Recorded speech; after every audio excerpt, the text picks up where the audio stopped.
are different. And I mean, aspiring writers out there, man, the biggest mistake that writers make with sex scenes, is they have these great complex characters, and then they're all the same in the sack. Mm-hmm. I mean, if you, just as an example, go to a restaurant and watch people eat. Everybody eats differently. And it tells you learn about somebody based on how they eat. Do they wrap their arm around their food and eat real fast? Because they had a lot of siblings, and if you didn't finish real quick, you wouldn't get it. Or maybe they were in prison, Right. and so they're used to having to eat real fast. Do they cut their food into lots of teeny tiny pieces and move it around the plate but don't actually eat anything? That tells you what kind of person that is. And sex is exactly the same way. But yet, writers, it's like it's just cut to the blowing curtains. Mm-hmm. Or everybody's perfect and everybody comes at the same time and it's all, the hair's whipping and the bodies are perfect. And, Right. I mean, I'm not even talking about students I'm talking about like professional published authors, who put so much love and care into a gunfight, and then the sex is like, it's like two sock puppets. Predictable. It's predictable. Yeah. And it's not, I mean, to me, at least, maybe this is me personally, I know a lot of people have that sort of rat pushing a button to get the heroin. They want what they want, and they want that over and over.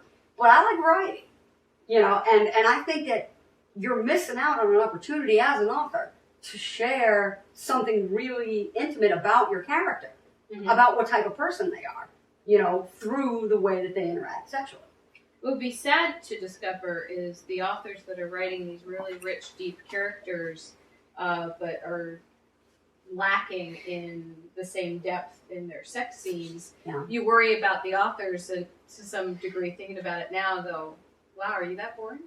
Yeah, this means you can't think in all these ways. You can be creative, but when it comes to sex, you can't actually get beyond. I think that's true. I think Tab part of A it, and slot B, and that's it. absolutely. Maybe they're just scared, or maybe Or it's they're like Exactly. I Right. think they're scared, or they're just uptight, or they're embarrassed, or they feel like they don't want people to think that they're perving on their own scene. like you know? it's a reflection of what they really want. Because Exactly. if you're gonna write it, the little things are gonna start coming out. Yeah. And then people are gonna be like, "Oh, he's a freak," Yeah. or "She's a freak," or whatever. Which is not Yes, bad. I am.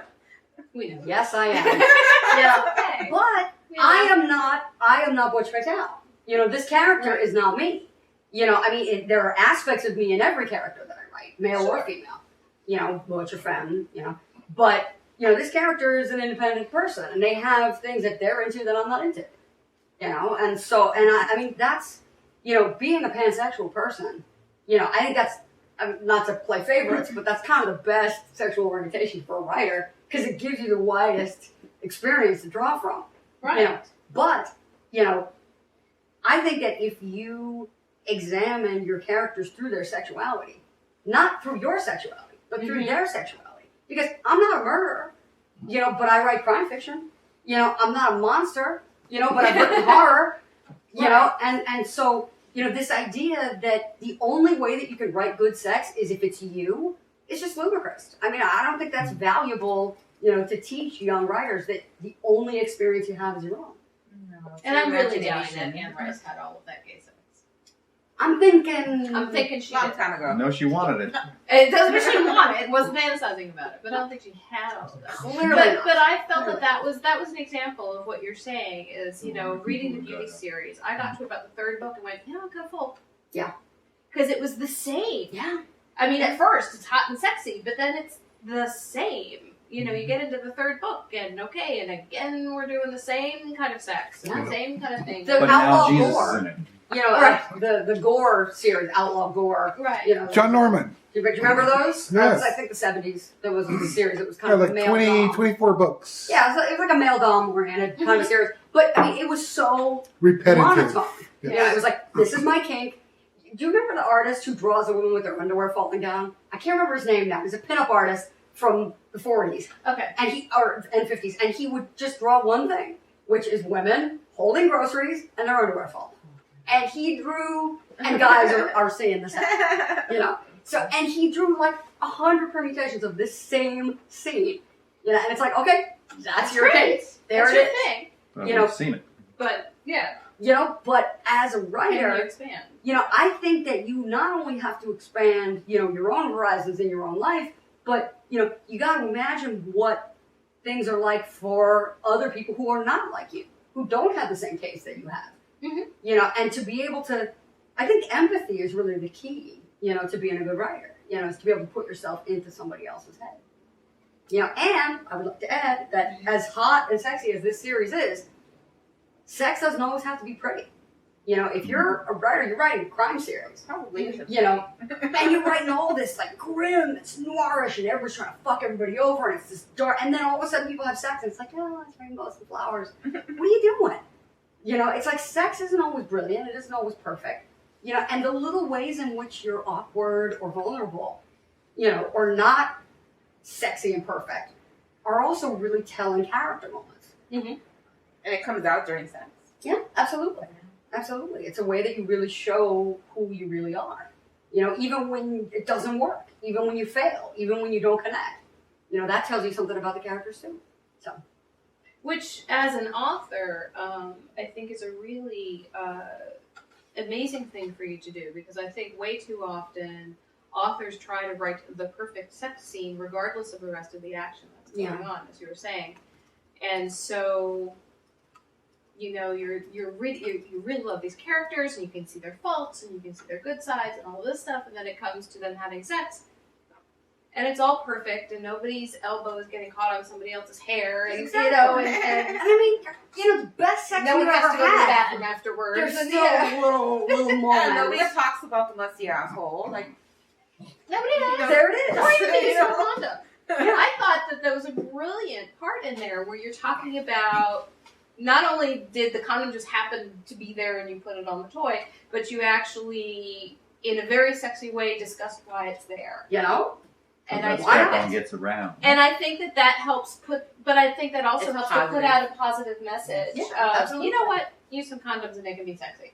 And I mean, here's a fucking rubber dick. It's not like another millimeter of rubber is going to ruin it completely. Right. I mean, honestly, Ruin the, people. yeah, the dick doesn't care. It's not going to ruin sensation there. They don't care. So that's why we love them. I think that's No great. Viagra required. not attached to a mouth and body attitude, blah, blah, blah. Exactly. And, you know, can I bring up another point with the Viagra issue? Not to Absolutely. get back No, to we can stop you. We are going to get back.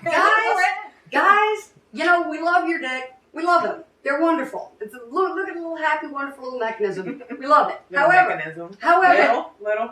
that is only one part of the show, pal. And there's a lot of other stuff you could do that we will love you to death for. All right? That has nothing to do It with has nothing to do with your dick. That's not to say, we're not saying we don't love it. We love it, but that's, you know, one instrument in the orchestra. God You know, gave you learn to tongues use for the a rest of your reason. instruments. Thank you. Yes. You know, I mean, Use You know, all of your other talents. use all. Now, Explore other things. and women, this is not just guys' fault. No. You know, because women have this culturally ingrained idea that Penetrate me. well, the erection is a little flag of approval. You're You know? Am I right? Am I right? I'm sexy. You know, sexy. you know, and that's exactly There's so what it many is. It's a little sign that Flag says of you're approval. hot. You know, and And then if you get it to do something, even you better. get it to ejaculate. You know, all of a sudden you're like, It's Look like what I did. it's like watching that little thing when a piece of software is working. right, exactly. It's like, is it working? Is it working? Is it working? Bing! It works! Yay! I did it. You know, and that I think is again not to be down on the appreciation. There's nothing wrong with appreciation, but you don't need somebody else to have an erection in order to be That much hot. validation. You know, Yeah. it's a lovely part of sex and should be encouraged, obviously. You know, I'm all for erections. I would vote for the next election, although apparently several people are running. So Erection election. the erection election. Well, there's the All right, dictionary. On the same Come on, mittens, rip it out. I want to see. Come on, put your money where your mouth is. I want to know. Tell us the truth. This show just went to hell. Why? I was going to be a lesbian. It's all right. But it's clear. It's all good. It's all fine. Lines are being crossed tonight. Like you don't love it. No, I totally agree with you. I think Erection election. culturally, socially, culturally, there's way way too much emphasis on the erection that lasts forever. Yeah. You know, Thus and, Viagra. yeah, and 4 hours. you know, 4 right, hours. right, and you know If you're the fun remark is, oh well, you know, if I had an erection for 4 hours, I certainly wouldn't go to my physician. You know, that would be the time of my life, and I'm thinking, And not so much, No, pal. it wouldn't, but Not so much. really. I'm like, I don't want to have. You're cool and all, but I don't want to have sex for 4 hours. I'm sorry. And, you know, I mean, I don't know what's going on down there, ladies, but like, 4 hours? 4 hours, I'm pretty fucking sensitive. And in 4 minutes, I'm pretty happy. I mean, know? I can understand from an adult industry perspective that you're a porn worker and you're Totally on different set, story. and you might have to maintain an erection for a longer period of time than you would normally during sexual intercourse because of everything that's going on. And Okay, that's shock, but shock, totally different. ladies and gentlemen, sit down. I'm going to reveal a terrible shock to you. I don't know if you're ready for it. is this going to cost me a job? It's really, really big. And I know you're dying for this revelation, but I'm about to give it to you. Porn is not sex. Porn This is is true. porn. No. Now, that is not to say that porn is not wonderful. We love porn. Yoinks. However, Very pro porn. the things that people do in porn are Not different. the same. You know, There's you can special do effects similar involved and things. camera editing. You can do similar things, you know, but Editing. you know, the difference is Very that these are marathon runners. You know, and These are athletic these are sex athletic performers. sex performers, and they are good at their jobs, and we love them for it. And there's editing. That Oh, 30-minute Sarah. video that you're seeing that looks like he's fucking her for a solid 30 minutes No. happened over That 4 ain't hours. Exactly. Let me tell you something. Editors are like the liver of the porn world. It is their job to filter out all the toxins. Because they're the ones who had to cut out the scene where she barfed. They have to cut out the scene where he's there for 25 minutes. Like, oh, we're going to do this. Come on, let's go. You know, and everybody's looking at their watch. You know, and the poor guy's like sweating And the there. light goes out and you have to move Oh, in. And So it's like Yeah. magic. You only see the good tricks you that work. see the good stuff. You know, but see, to bring it back to fiction, my point is, why do you treat your fiction like porn? You know, because fiction is all about those little real moments. You know, and I've done, you know, a lot of adult editing, you know, myself, and I'm fascinated by those little moments where you capture a little accidental glimpse into somebody's real life. You know, or a little giggle or a little look to one side, and you see through the veneer. You know, and to me, that's what fiction is all about. Is that yes, sex can be beautiful, but it can also be so revealing and so. I mean, intimate isn't really the right word because that's kind of like you automatically associate sex with intimacy. Although God knows, lots of people are having it with no intimacy whatsoever. These are different things. But I think that people reveal themselves, you know, because real sex can be very unself-conscious. Absolutely. Hey, did you see the Black Dahlia, the movie that was made out of James Ellroy's novel, Black Dahlia? I did not see the Black Dahlia. You know, I know good the or bad, story. yeah, good or bad, whatever you might have to say about the movie, it has its flaws. But there was something that I thought was really interesting in that film, which is that there's a film within a film. It's a porno loop, a little clip. And this is the 40s, right? So it's a couple of girls, you know, just giggling and doing a little sexy stripping and making out in the way that they did. But it's so modern because modern sexuality has become a performance. And when you look at genuine clips from the 40s, they don't even know what that is. You know, they're laughing and they're so unself-conscious. You know, they're just kind of, you know, wiggling around together in this kind of, Right. you know, like totally, you know, whereas now everybody is, you know, Poised. poised. So Poised, if you look perfect. at that film, the little clip where these two girls supposedly in the 40s, and they're totally camera conscious the whole time, making sure that their bodies are exactly framed, which Right. people just didn't do back then because they didn't have that. They big weren't brother. aware of Awareness. They weren't raised on technology. webcams. They're not constantly taking their own photo with their phone. They don't have that Facebook. reality show sense of constant visual. You You're only always exist on. as There's visual. always an audience. Always an audience. Yeah. You know, and I find that kind of fascinating because to me, the things that are the most interesting as a writer, you know, and even as a person, is those little candid moments that come between the posing. When you think You know, no one's looking. When you think no one's looking, when you don't have your back arched, Well, and, that's what you're makes not it real or special Yeah, or yeah, exactly. unique. Exactly. Like the character. That's why I see it. I think that's great. I think that's fantastic. And I agree. I think especially fiction allows for an insight into real life that most people don't see or don't pay attention to. Yeah, I think so. And fiction can really highlight those areas in a way that other mediums can't.